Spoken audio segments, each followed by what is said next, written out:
Niki ndak ngerokok, ndak ngopi, enggak marung. ndak marung. Aduh. Utuh wis. Oke. Nang sugih Pak Anang ya. Iki Sugih. biasane lek tongkrongan ning warung kopi. Utawa ngobrol karo kancane. Di sembuh ning endi lah cangkrukan kok. Tiba-tiba ngrasani kancane. Ngrasani wong liya. Iki akeh-akeh ngono ndak krasa, tiba-tiba ngomongne sapa, ngomong ning kejelekan orang. Heeh. Ana mau. Ora. Nah, hal seperti itu kadang-kadang sampean itu lupa terbawa arus tadi loh, arus ngobrol. Sampean ingat itu setelah itu.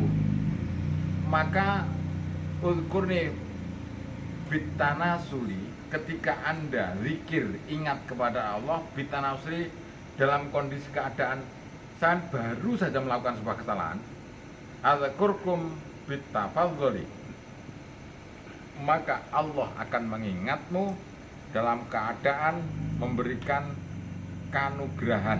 Kanugrahan itu berarti memberikan ampunan. Uzkurni bil ikhlasi, dan ketika Anda ingat zikir kepada Allah dalam keadaan bersih hati. Lek mangkan ngrasani wong loh, baru sadar terus sampean eling Allah. Astagfirullahaladzim, Masya Allah, aku tak ngrasani wong ya. Masya Allah, astagfirullahaladzim, misalkan begitu ini. Masya Allah, subhanallah, ngapunten ya Allah, nyuwun ngapura. Misalkan begitu, maka Allah akan berikan kanugrahan Anda diampuni ketika Anda ingat kepada Allah di kala itu. Sampeyan disengaja pripun, Pak? Aja beton nek. Disengaja iki wis. Wong jelas sadar tapi disengaja ya. Berarti nek diskusi teng TV niku nggih salah, Pak. Salah no. Hah? Iya kan? Pokoknya- Debat teng TV ngene niku. Debat Salah, Pak. debat nang TV. Iya. Biyen zaman Kanjeng Nabi nek TV ya, saiki dibahas TV. Intine ya wis dipaksakan diri itu katanya gitu. Ora sampe mlebu TV ora paten jane. Uzkurni bil ikhlasi, ketika Anda dan ingatlah kepadaku, zikirlah kepadaku bil ikhlasi dalam keadaan hatimu resik, hatinya suci. Nyawang anak yatim, welas. Nyawang wong miskin, welas mesakno. Nyawang wong nakal, mesakno. Ya Allah, Gusti, jenengan paringono sehat to bocah yatim kae. Ya Allah, enek wong miskin kan jenengan paringono rezeki, aku enek rezeki sithik tak wenehno ya Allah. Ingat ketika uzkurni, Anda ingatlah ketika Anda dalam keadaan bersih hati. Azkurkum bil khalasi, maka Allah akan ingat kepadamu dan akan memberikan sebuah ketulusan yang jauh lebih dalam. Uzkurni bil qulubi, ketika Allah perintah uzkurni, zikirlah kamu kepadaku bil qulubi, dengan hatimu, gak usah pakai cangkem, gak usah ngangge wah mentang-mentang Pak No teko astagfirullahaladzim, Pak No lunga gaplek Pak No. Utawa maratuwa teko, wah sampean khusuk, 100 be. Maratuwa lunga, ini paling boleh-boleh opo ya. Jadi hal seperti itu, ini makanya uzkurni. Allah perintah untuk selalu zikir dalam segala situasi, mulai nek kene akeh iki mang lho. Sebanyak dari kemarin udah 3 malam enggak habis-habis. Uzkurni bil qulubi, ketika Anda ingatlah kepadaku bil qulubi, dengan hatimu. Azkurkum bil kasfi, maka Allah akan ingat kepadamu dalam keadaan yang nyata. Nyata itu maksudnya Allah mengingat kepadamu itu kondisi weruh tenanan ngono lho. Ora mek ekor jereke, ora mek ekor lirik tok ndak. Dipentelengi tenan karo Allah. Dilihat beneran. Bil kasfi.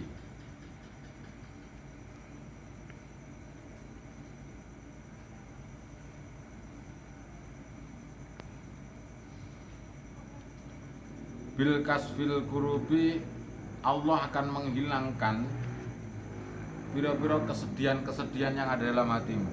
Ketika Anda zikir kepada Allah dalam keadaan hatimu yang bicara, hatimu yang istighfar, hatimu yang bertasbih, hatimu yang bertahmid, yang bertahlil, itu hatimu. La ilaha illallah. Tapi enggak ada suarane. Hati la ilaha illallah. Astagfirullah. Astagfirullah. Dan seterusnya hati yang bicara itu.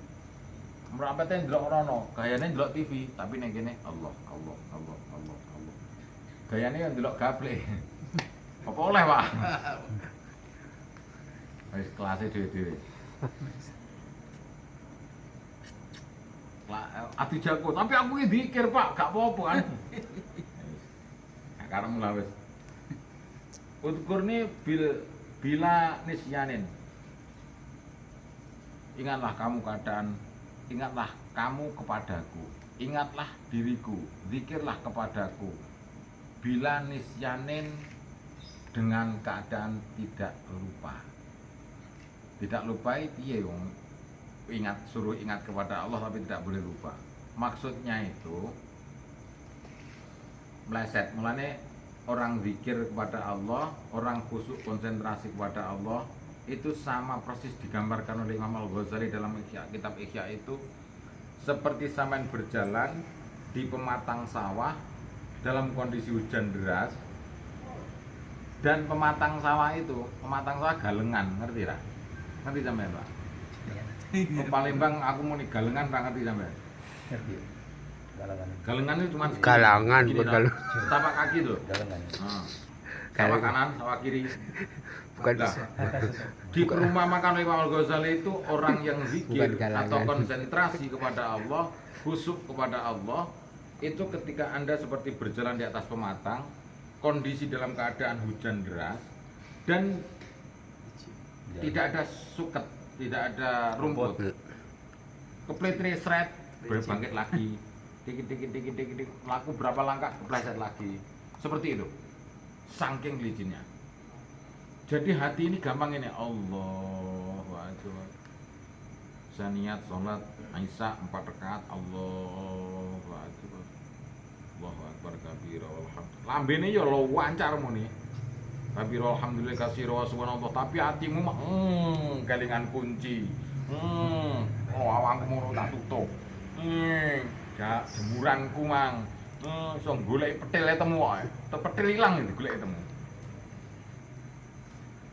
Ini yang membuat keplesetnya tadi. Keplesetnya hati itu karena dia mengingat sesuatu selain Allah. Bibirnya lancar. Alhamdulillahirabbil alamin, arrahmanirrahim. Salat iso tukaran barang kok. Kita nang kaya kok jangkrik kok wis awas. Pokoke mudhun salat tak gampang ya. Jauh ngono. Salat iso tukaran. Maka dari itu ulkurni bila nisyanin, yang dimaksud di situ. Zikirlah kamu kepadaku bila nisyanin, kepleset-pleset. Jangan lupa kepada Allah, mengingat yang lain. Itu maksudnya. Al-Qurkum, maka ketika Anda tidak gampang pelupa dan konsen kepada Allah, Al-Qurkum, Allah akan mengingatmu bil imani, dan akan memberikan tambahan keyakinanmu di hatimu kepada Allah.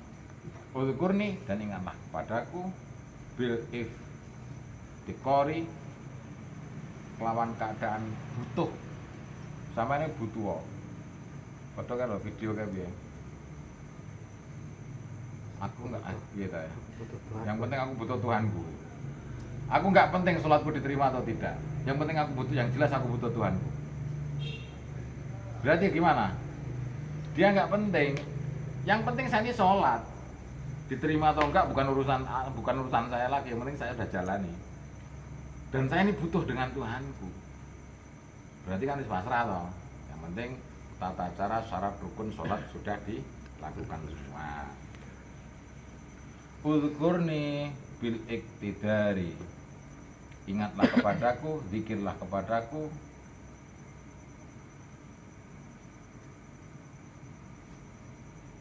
kondisi keadaan kemampuan atau sesuai dengan kemampuanmu. Udhkurni bil iktidari, dan ingatlah kepadaku kelawan ngaturake ya alasan-alasan. Alasanmu apa kok zikir kepada Allah? Karena saya butuh Tuhanku. Karena saya butuh Allah. Kenapa saya kok ingat kepada Allah? Kenapa kok Allah perintahkan zikirlah kepada dalam keadaan aku ini butuh Allah, aku ini butuh Engkau ya Allah. Dengan mengemukakan tentang masalah kebutuhan. Wal istighfari, dan Anda beristighfar kepada Allah, adzkurkum, maka Allah akan mengingatmu, birrahmati wal ightifari, maka Allah akan ingat dalam keadaan kasih sayangnya, wal ightifari, dan Allah memberikan ampunan semua kesalahanmu. Ulkurni, zikirlah kamu kepadaku, bil imani, dalam keadaan iman. Jadi jangan terus iya maksudnya apa iso Pak awake dhewe zikir kondisi ora iman iso pas emosi iku imane sampean nek karo sekulit ari hampir putus. Sampean emosi wis melepaskan agamamu, seakan-akan seperti itu. Emosi sampai ngamuk-ngamuk loh. Itu sudah imanmu tinggal sama pedot ya. Hampir-hampir saja. Makanya nggak boleh. Ya emosi tapi terkontrol. Boleh tukaran tapi sing terkontrol. Tukaran itu kan tukaran yang menyelesaikan masalah, bukan tukaran mencari masalah atau memperkeruh persoalan atau menambah persoalan, tidak. Islam mengajarkan seperti itu. Udzkurni bil imani, dalam keadaan iman. Adzkurkum, Allah akan mengingatmu, bil jinan, Allah akan memberikan sebuah kenyamanan atau kebahagiaan seperti bahagianya di surga. Udzkurni bil Islam, dan ingatlah kamu dalam keadaan Islam. Kondisi kafir apakah bisa ingat kepada Allah? Bisa saja. Contohnya gimana? Wong muslim nikah dengan non muslim, agamanya dijual, dia keluar dari Islam. Setelah keluar dari Islam, dia masuk agama perempuan yang dia ikuti. Tapi dalam keadaan sedih dan susah, maka dia akan kembali kepada Tuhan Allah lagi. Karena dulu terbiasa dengan Allahnya. Tapi ketika dia keluar dari Islam karena mengikuti agama istrinya, sehingga dia zikir dalam keadaan non muslim. Nah, itu gimana? Ini perintahnya Allah, udzkurni bil islami. Zikirlah kamu kepadaku bil islami, dalam keadaan Islam. Adzkurkum, Allah akan mengingatmu, bil ikram, dalam keadaan memuliakanmu. Udzkurni bil qalbi, bil qalbi wes, bil qulubi gimana? Bil qalbi berarti dalam keadaan dalamnya hati. Karena hati itu dibagi menjadi 4 lapis. Ada basiratul qulub, ada basiratul fuad, ada basiratul nurul fuad, ada lagi basyirah. Yang terakhir itu apa saya lupa. Yang paling dalam sendiri. Basyiratul qalbi itu masih balutan-balutan di luarnya. Nah itu basyiratul fuad ini yang mengajak sebuah kebenaran-kebenaran itu. Ada lagi basyiratul qalbi, yang di sini maksudnya bil qalbi, udzkurni bil qalbi. Jadi ada 4 lapis hati itu sebenarnya. Makanya ada orang-orang mengatakan hati nurani, hati nur aini, artinya hati nurani, hati yang memancarkan sebuah kebenaran.